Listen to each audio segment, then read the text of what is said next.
What's going on, you guys? So before we get into the topic of this video, I want to first start off by saying, those of you that don't know, I am a United States Air Force veteran. I served 4 years and I did one tour to Afghanistan. So there is a mission or project that's near and dear to my heart, and it's called the 22 a day. It's a statistic that says that every day 22 veterans take their life. And the way we raise awareness for this is we will do 22 push-ups on camera, just to get it out there, to let people know that they're not alone and that we support them and that they have value in the world. So every day I wear this bracelet. It says 22 a day. It's made by a company called Till Valhalla Project. So shout out to them.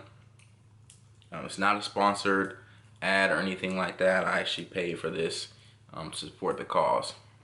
But I also solicited some of my patients and people that I work with to actually give their contribution to the cause. So let's look at those contributions. Hi, I'm Marla, and this is my contribution to the 22. I'm Cara, and this is my contribution to the 22.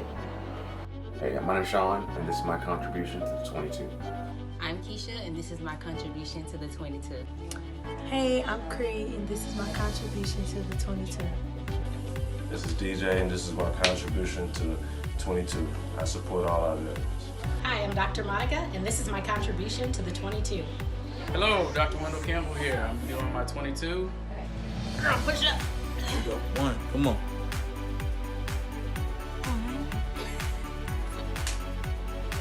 This is for my son.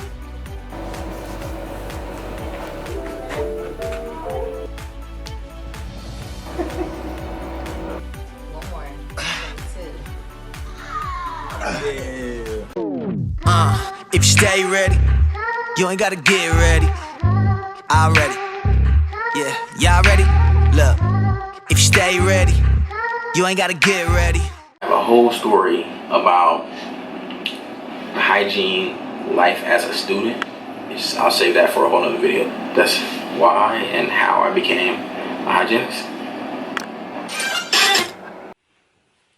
Okay, now let's get comfortable and talk about Hygiene School.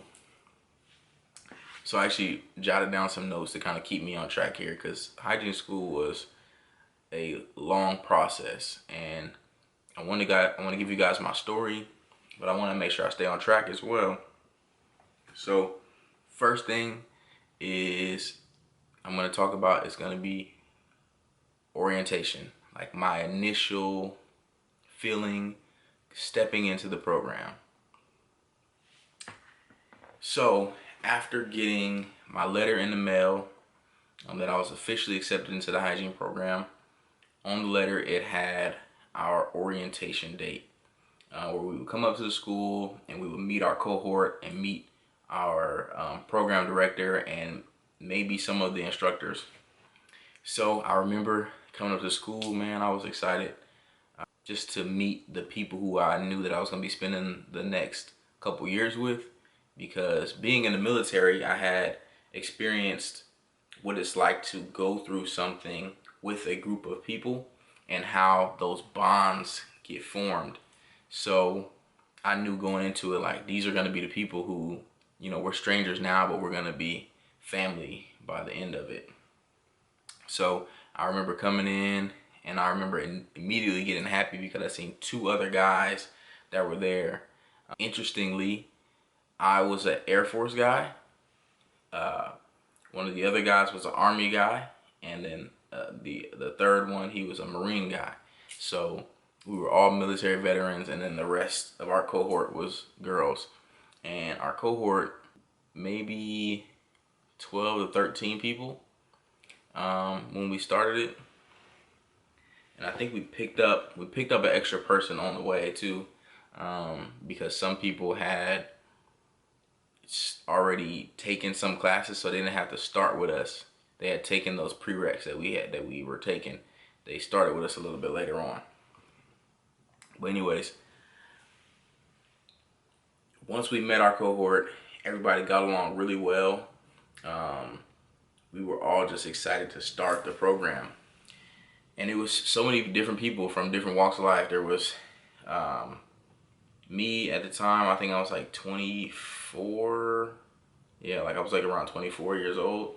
And then you had people who were 40. We had a lady who was 50. We had a girl who was like 19. It was so many different walks of life and also age groups.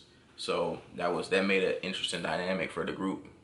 So here we are, we're a cohort, and we started our classes. The first year was prerequisite classes. So here we are, off to the classes. We're doing our prereqs. So that year kind of flew by, but that year was really good because it was a gradual process before we got to the hygiene courses that were a lot tougher and they were a lot more strict. And at the time we were taking prerequisites, we were kind of living like a normal life because, as you know, or those of you that don't know that's going to start hygiene school, you can't necessarily work a regular 9 to 5 while you're in hygiene school because you're in school all day long. Like from 8 a.m. to 5 p.m. you're in school. But during that first year, prerequisites, it was really nice because we had days that we were getting out at like 12 o'clock and things. So I was still able to work a regular job. And that's something I want to talk about. Back to still kind of being in the initial stage of being in hygiene school.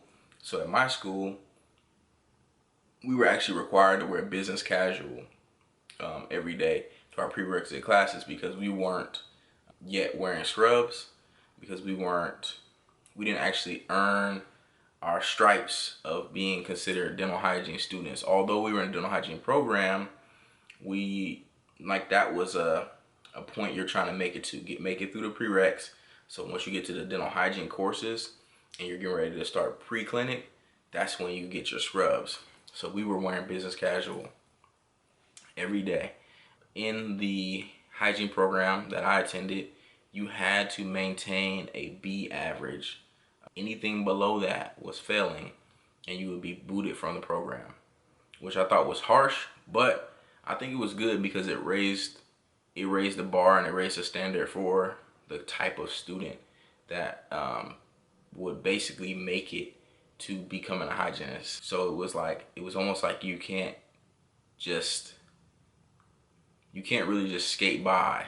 You know, you really have to be putting in work, and you have to have that level of dedication. Because I think anybody's capable of maintaining good grades, but it's about having a culmination of like discipline, study, and make sure that you're retaining information and keeping those grades up. So hygiene school was definitely one of the hardest and best things I ever did in my life. And mind you, this is a guy that did military boot camp and did a tour in Afghanistan.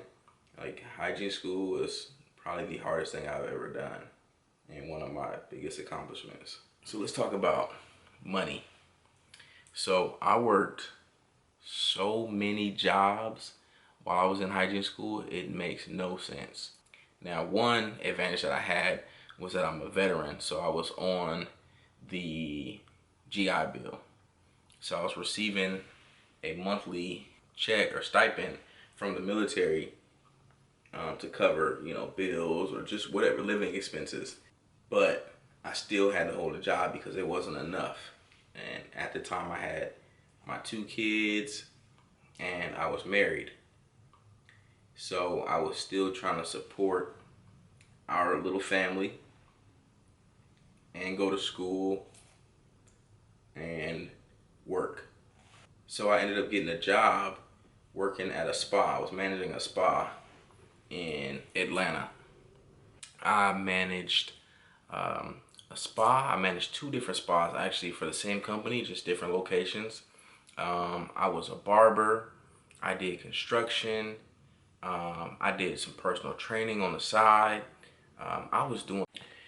So yeah, I had a lot of different jobs, a lot of different ways I was making money. And to make matters worse, I went through cars like it was nobody's business. I had 4 different cars. So I basically had a different car almost each year that I was in hygiene school. I just would have a car, it'll be great and wonderful for a little while, and then it'll start having issues, and then I have to get rid of it and get another car. So honestly, for me, the toughest thing about hygiene school and just that whole time period was really balancing life with school. School wasn't that hard because I was engaged and I was interested in the material that we were learning, but it was just a distraction of the outside world, everything that goes on, from cars breaking down to trying to make sure you can pay your bills, and man, it was such a stressful time. So while we were in our prerequisite classes, man, I made it my business to kind of scout ahead. So I built relationships with the senior classes and the hygiene students that were ahead of us, that were already in clinic and seeing patients. So I would run into them in the break rooms and talk to them and ask them about the classes they're taking, the patients they're seeing, like just getting their input on things. And it really made a world of difference because of that line of communication. It was like I had an inside scoop on what we were going to be stepping into. So, all right, beginning of the journey, cool thing happened.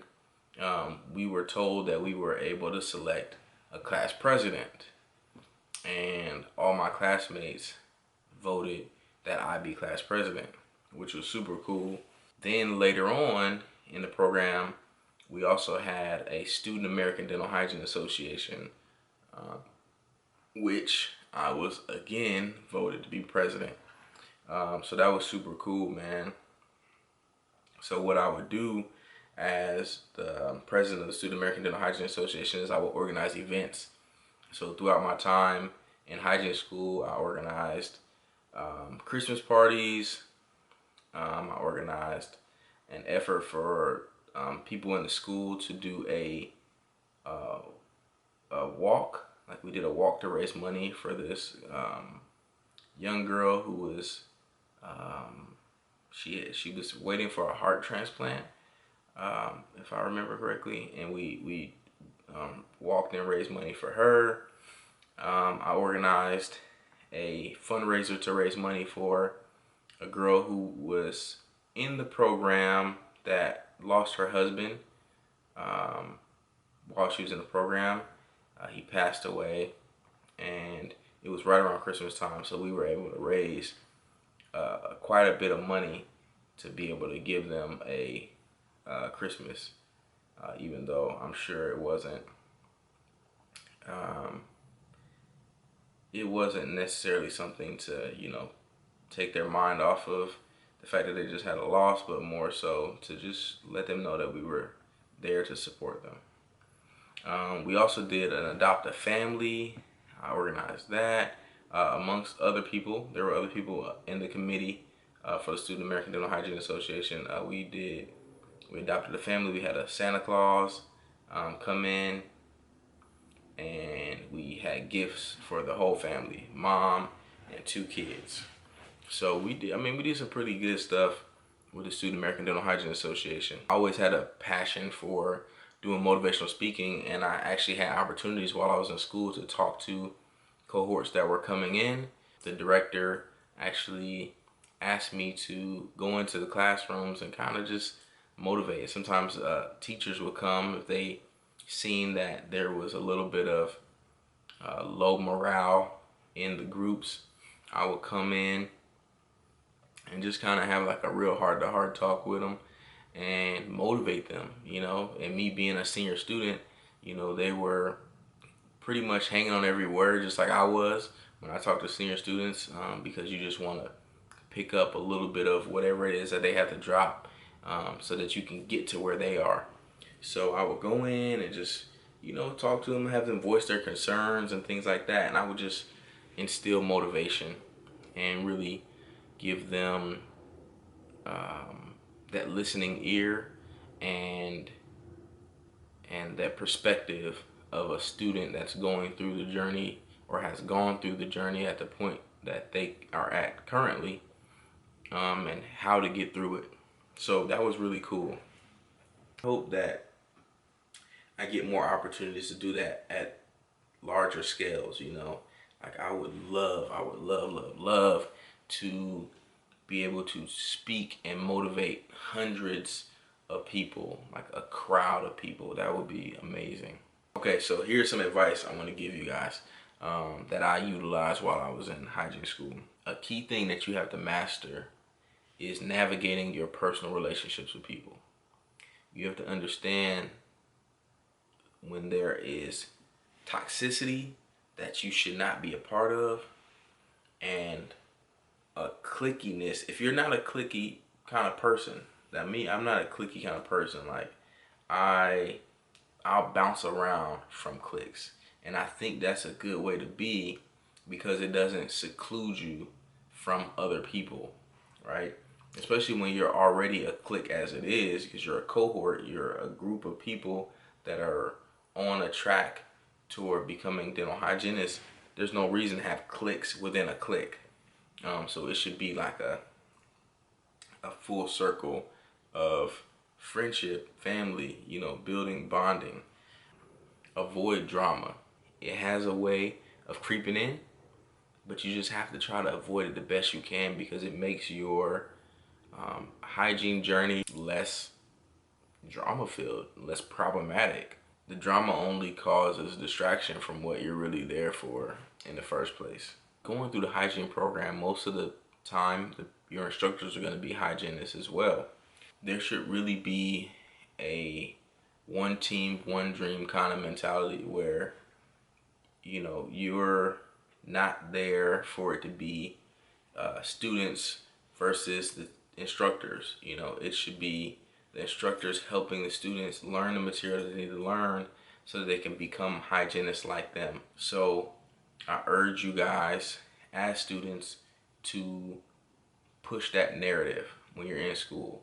Push the narrative that we're not here to gang up against you, because I've seen that a lot in hygiene school, is that there's some groups that feel like it's students versus instructors, and then that in turn makes the instructors have it's instructors versus students kind of mentality. So if any of you feel like you have the power to change that narrative, make sure that people realize that we're here to become hygienists. We're not here to fight against each other or to hold each other back. I've seen that a lot, and it's just not pretty. And that feeds into my next point that I want to talk about. Is like your reputation. Your reputation when you're in hygiene school is important. The dental field is very small, so whether you know it or not, you're probably like one person from knowing another, either hygienist or dentist, even assistants. So protect your reputation. Make sure that you're not creating such a bad name for yourself, because even the instructors that are instructing you now, a lot of them sometimes are just taking a break from clinical practice and want to mix it up and become an instructor and do something different. But they may still practice, or they may know a lot of doctors, or just office managers and things like that. So you don't want to have such a bad name that when you get out there looking for jobs, you're running into people that are in a similar circle to someone that you have bad blood with, because you didn't protect your reputation, or you wanted to be that person that's like, I don't care what nobody thinks of me. And I'm telling you right now, the dental world is small. Just know that. You'll see when you start getting out there and start temping, you're gonna see how small it is. I don't really know everything you guys want to know about my hygiene journey, so I'm just kind of telling you what I think may be some good keys or good points to to point out, I remember my first clinic day, I was nervous to go pick up my patient. And mind you, my first patient was, like, I'm looking at her chart. She was a Spanish-speaking woman that was in her 30s. And, you know, I'm like, oh my God, my first patient ever speaks only Spanish. And I'm a guy hygienist,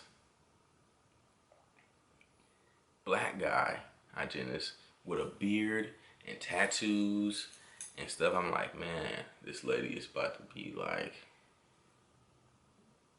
you not cleaning my teeth. So look, I remember waiting and waiting. I seen people picking up their patients, bringing them back. She hadn't arrived yet, but I just knew she was coming any minute. I was so nervous. Stomach was bubbling. I was like, oh my God, okay. All right. I'm just waiting and waiting. Time going by, and then no show. My first day that I had for my first patient was a no show. I didn't know how to feel. Like, I was happy about it, but I was also down because I was excited to have my first patient. But I was nervous because the fact that she was going to be Spanish speaking. I don't speak Spanish, but I had papers ready with phrases already prepared to say, like, open your mouth, turn your head this way, I'm going to take x-rays, do you feel pain? Like, I had all of these things on a sheet in Spanish, but she didn't show. And throughout the program, you know, in my early days of seeing patients, I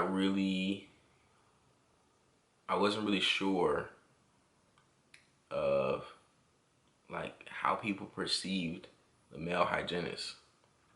I knew that my classmates, like, everybody, you know, loved me. My teachers loved me, but it was that everyday interaction with a different patient. It was always nerve-wracking for me because I didn't know how I would be received when I came out to the lobby to call their name. Hygiene School only had one patient that rejected seeing me because of the fact that I was a guy, but it was due to, like, religious preferences, and I think it had to do with her husband mainly. Aside from that one, I had never had anything. What I would get greeted with is like a pleasant surprise where somebody's like, I've never had a male hygienist before, and they're, you know, they're happy and they're intrigued. But I never got any of what I thought in my mind. Like, my fear in my mind was that someone was gonna, like, see me and then be like, I'm good, I don't want him. But it was never that. For all the males out there that are planning on starting hygiene school or are currently in hygiene school but haven't started clinic yet, like, I went through all those feelings. And honestly, man, if you just come, you just be yourself, you know, you're not too overbearing and aggressive, you know, no one's gonna think twice about seeing you as their provider. And you know what I didn't think of? I didn't think of the fact that dentists, there's a lot of male dentists. So when they see us, typically that is their initial feeling of comfort. It's like, I mean, you're just like a dentist, you know. But in our mind, because we're not dentists and we're hygienists, we think that they're looking for a female. And some are definitely privy to the fact that females dominate this career field, so they're surprised to see a male, but it's a lot of times it's a pleasant surprise. I have so many hygiene stories. I don't even think I could cover everything in one video, and I don't want this video to be super duper long, so I'm gonna cut this video here, and just feel free to ask me any questions about things. I may just do small snippet stories of certain struggles or things that I went through and how I overcame them. in hygiene school that could help you in your journey. But for now, that is pretty much my hygiene journey.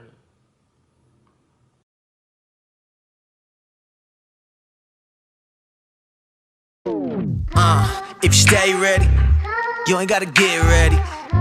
Already, yeah, y'all ready? Look, if you stay ready, you ain't gotta get ready.